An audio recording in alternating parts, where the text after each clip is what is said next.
Hello everybody, it's JJ again back on the Feed the Beast server.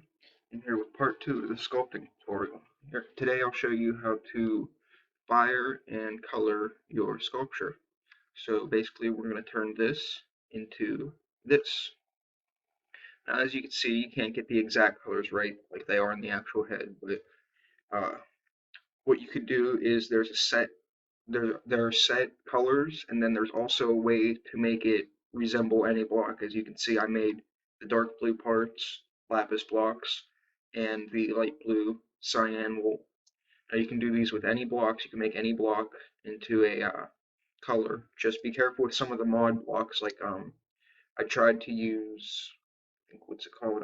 The topiary grass, the blue topiary grass. It's closer to that color, but for some reason, I guess that mod doesn't work with the factorization mod too well, so it wouldn't color the row A, it just came out gray. So you have to be careful with some blocks, but I know all vanilla blocks work as far as coloring them with that. And I probably won't show you how to make the glazes, because if you look in NEI, it'll show you the recipes for all of them, so you can make them yourself. So today I'm just going to show you how to color it and how to fire it. Now, we left off last time. I just finished the sculpture. It's still wet and everything. I can still work it. And what you have to do is first you have to dry it. And to dry it, you can either let it sit out until it dries, like it did before when we had to add the water bucket, or if you take a block of wool, it can be any color, it doesn't matter. I'm just using gray because it's what I found laying around. And you right click it, which mine just dried naturally, but if you right click it, it'll dry it itself and it won't take up the wool. And um, then you're free to break your statue and pick it up. But whenever you're breaking it and it's not fired yet, you have to shift and then break it. Otherwise, it will just break that part and it'll delete the part, but you won't pick up the statue. So now we have the sculpture in our inventory. Have it right here. And we're going to go downstairs into my shop. And this is the kiln that you use. You take these furnace heater blocks, which I'll show you the recipe real quick.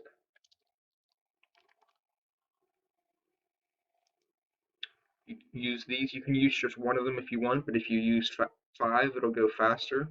That's the max you can use. You put them in this formation, and then you have to give those factorization power, which I'm using the steam turbine. I have steam coming from a railcraft boiler back at my base. You don't have to use the factorization sun boilers because they're really inefficient. You can just pipe steam in from the railcraft boilers if you want. It's all up to you.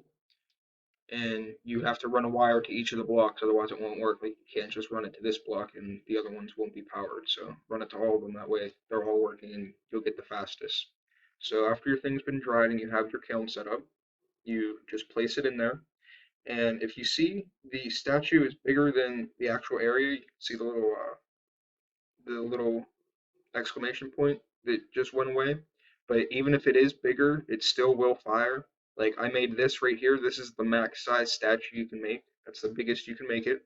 And that still fired. Like, it stuck out of the thing and looked absurd, but still it works. It'll fire it no matter how big the statue is. It's max size, if it's as small as it can be. And you'll see while I was talking, it turned that pinkish red color. That means it's done. So you just shift and break it again. And if you look, it's been bisqued, which that means it's ready for glaze and it's been dried. So we'll take it back up here and we'll put it right next to that one. And I'm going to use the same glaze buckets as before. You just take the glaze bucket in your hand and you highlight the part you want. So if we look, this main part would be the lapis one.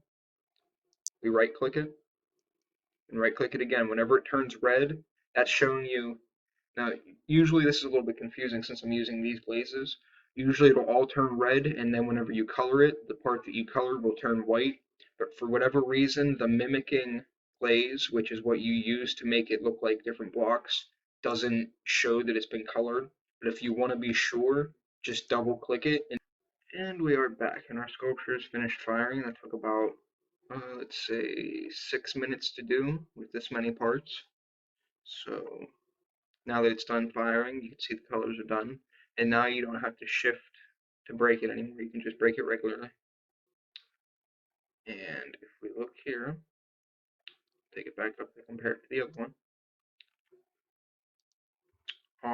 We can see that we didn't have enough glaze to color that last part of the head, so you might think, oh, the sculpture is ruined, there's really no point in keeping it around, might as well just chuck it out.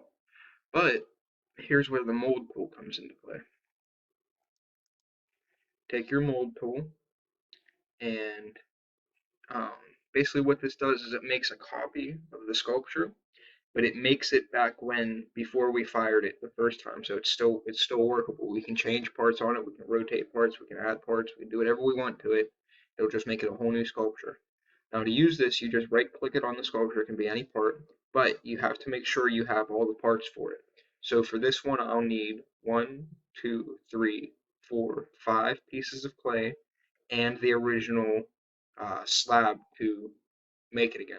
So I just right click, and if you look in the inventory, we have the sculpture again. And it says wet, so it's still workable. Sorry about that. And there we go. Now we can make more glaze to do that part. We can change it if we want. We can add to it if we want. We can do whatever we want to it now because it's back to the workable state. And that's what the mold tool is for. Another thing you can do with the mold tool is, even if you didn't mess up like this tree here, these are, a lot of people have said they like these, so we can just copy that, and we can make another one, and we can make it different colors, we can make it bigger, we can make it different shapes, and we can mass produce these. So I can make a bunch of different copies, make them all different colors, and have like a whole line of these and use them to decorate. So it makes it easier to quote unquote mass produce sculptures that way with the mold tool. And that's about it with the sculpting mod. I might update with videos of other stuff that I've made, or if I find out anything new that you can do with the sculpting or any other cool things you can do, I'll update with other videos. But for now, I think this is about it with the sculpting.